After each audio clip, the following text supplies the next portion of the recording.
Olá pessoal, tudo bem? Eu sou a Leandra, sou graduanda de enfermagem da Universidade Federal de São João del Rei e faço parte do PET da Lucraciência. Hoje nós vamos discutir, né, um tema muito importante que é o controle social, movimentos vivos. Bem, para iniciarmos, né, a nossa discussão, vamos refletir um pouco sobre o nome do tema, controle social. No mínimo, né, essas duas palavras, elas são vistas como opostas, né, claro, de acordo com que, conforme, né, a gente toma a sociedade ou como objeto ou como sujeito desse controle. Hoje a gente ainda vê a sociedade mais como um objeto desse controle, né, onde há uma série de normas que nos diz o que viver, o que desejar, o que pensar, parâmetros e graus de normalidade, padronizam comportamentos, ideias de beleza, de felicidade e até mesmo de saúde. E quanto mais, né, a sociedade ela não tem esse tipo de controle, menos ela participa, né, de decisões que lhes dizem respeito. Mas quando a própria sociedade, né, é claro, através de um interlocutor, ela se enfrenta, se posiciona, temos uma outra maneira de controle social. E exemplos de instâncias, né, que exercem o controle social através dessa concepção são os movimentos sociais. E um desses movimentos sociais que a gente vai dar destaque nesse vídeo de hoje é o movimento social da luta antimanicomial. Os movimentos sociais, né, eles ganham mais visibilidade a partir dos anos 60, né, já como fenômenos históricos, concretos e vivos. E esses movimentos sociais, eles atuam nas mais diversas áreas, né, e promovem e sustentam até hoje, né, iniciativas de grande destaque mundialmente. E as características desses movimentos sociais, né? Eles são uma organização independente, funcionam de forma descentralizada em redes, buscam, né, mudanças políticas mais amplas que abrangem mais a sociedade por completo. Eles defendem o aperfeiçoamento, né, do Estado democrático, colocando sempre em pauta os valores universais. E, claro, eles protagonizam a sua própria história, né? Levantando questões que mobilizam e afetam diretamente os seus próprios participantes. Como eu falei, né, a luta antimanicomial, ele é entendida e também é praticada como um movimento social. E é, inegavelmente, o grande motor da reforma psiquiátrica brasileira. E ela teve com os técnicos, usuários, os familiares, como atores efetivos, né, de todo esse processo, mas, claro, naturalmente, todos que compartilham da mesma ideia e praticam, né, os princípios da luta, pode e deve, né, ser considerado como um antimanicomial. Mas para a gente entender tudo o que aconteceu, vamos começar falando um pouco da história desse movimento. As primeiras denúncias e propostas, né, relativas à reforma da psiquiatria nasceram lá na Organização dos Trabalhadores de Saúde Mental, lá nos anos 70. Entretanto, né, logo no início, deu conta-se que há grandes limitações que podiam interferir na sua independência. E aí corria-se o risco, né, deles não conseguirem manter essa independência e ter que se atrelar tanto aos governos quanto outros tipos de administrações. Porém, lá em 1987, ocorreu o segundo Encontro Nacional de Trabalhadores da Saúde Mental, que foi o histórico Congresso de Bauru. Esse encontro ele foi um marco, né, para a reforma, e ela se deu por causa da participação ativa e organizada dos usuários e também de seus familiares, e também por meio, né, da observação dos trabalhadores de saúde na época, que perceberam que quanto mais participação popular, né, dos usuários, dos familiares e de toda a sociedade, mais diverso se tornava aquele modelo de assistência qual eles combatiam. Após esse Encontro Nacional de Saúde Mental, o Estado Mineiro ele ganha destaque, né, por causa da sua proatividade com a luta e da sua organização. E dentre os seus diversos encontros que fez nos seus variáveis municípios, surge, né, foi criado e consolidado um núcleo de luta antimanicomial, que foi o Fórum Mineiro de Saúde Mental. Esse Fórum Mineiro, ele tinha diversas reuniões regulares e era constituído tanto pelos usuários quanto os familiares e diversos profissionais, né, da saúde mental, e também cidadãos que defendiam os direitos humanos.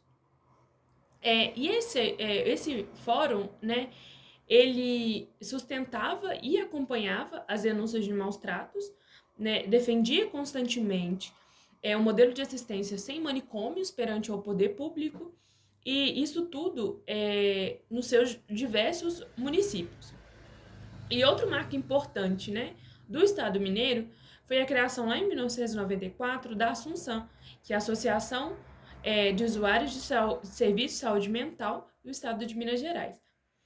E esse Assunção, juntamente, né, com esse fórum e também vários outros núcleos que foram surgindo ao prolongar do tempo, atuavam, né, na busca de uma organização nacional, né, que se dava pela participação dos núcleos mineiros da Rede Nacional de Internúcleos da Luta Antimanicomial. Isso tudo faz com que Minas Gerais seja muito reconhecido pelo seu grau de organização e também pela sua atuação desses seus núcleos. E alguns exemplos, né, de conquistas importantes desses núcleos são a ampliação e o amadurecimento da participação tanto dos usuários quanto seus familiares na luta, aprovação, né, de leis estaduais para a reforma psiquiátrica, interlocução, né, em diversos municípios na construção da reforma psiquiátrica, ou seja, não só no estado de Minas, mas em todos os outros estados, a atuação e a formação política dos usuários e também de seus familiares e, claro, dos trabalhadores de saúde mental. O incentivo, né, à construção de outros grupos, de outros núcleos,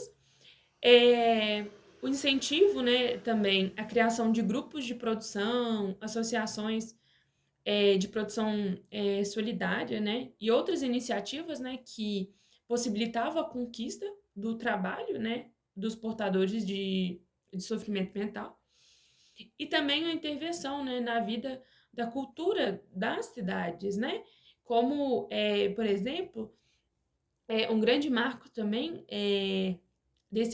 do crescimento dessa luta foi um desfile, né, de uma escola de samba, que era a Escola de Samba de Liberdade, com o tema Ainda que Tantã. A relação, né, dos serviços de saúde mental e dos núcleos de luta antimanicomial, elas devem ser próximas, né, devem sempre agir com muita parceria, mas sempre de forma desvinculada, cada um na sua função, onde um presta o serviço, né, assistencial, e o outro ele contribui, né, para o avanço da luta.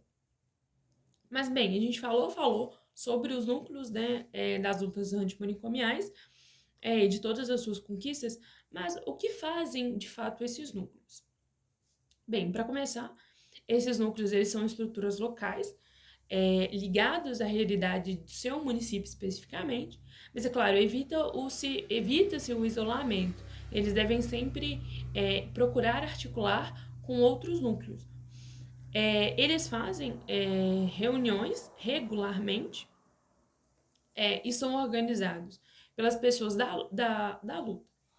Há realmente a participação dos portadores de sofrimento mental, né, nesses núcleos, né, eles são os porta-vozes e são os protagonistas da luta pelos seus direitos. Há uma relação, né, igualitária entre todos os participantes e ela é uma organização independente e autônoma, né? Ou seja, o núcleo ele não precisa de financiamento porque ele próprio se autossustenta, né, com promoção de atividades diversas, e eles não precisam de uma sede, né? Eles podem se reunir em qualquer tipo de espaço. E ele deve sempre desenvolver a capacidade de intervir nos cenários das políticas públicas de saúde mental do seu município, em conjunto com os outros municípios do seu país. Bem, pessoal, depois de toda a nossa conversa, a gente consegue entender que, ao longo, né, dos anos, a luta antimanicomial ela passou por processos muito difíceis, mas ela foi conquistando o seu espaço com muito trabalho e partilhando nessa luta com todos os interessados e sempre todos trabalhando em conjunto em busca de um só objetivo. E nós podemos perceber também que investir na mobilização e organização dos usuários e dos familiares, por mais que seja um trabalho muito paciente, muito delicado, né? Realmente muito difícil, mas tudo isso, todas essas dificuldades, né? Elas vão, né, durante o prolongar do tempo, se tornando histórias de lutas em comum e que acabam criando laços sociais que mostram, né, grande potência e também grande vitalidade e que nos levam, felizmente, né, a visões muito belas de sonhos muito reais. Então, pessoal, esse foi o nosso vídeo de hoje. Espero que vocês tenham gostado e aprendido junto com a gente, né, de como que essa luta antimanicomial, ela foi muito importante para as conquistas, né, que a gente vê hoje na saúde mental brasileira. Espero então que vocês tenham gostado. Deixe o seu like, o seu comentário, compartilhe com outras pessoas e até o próximo vídeo do canal.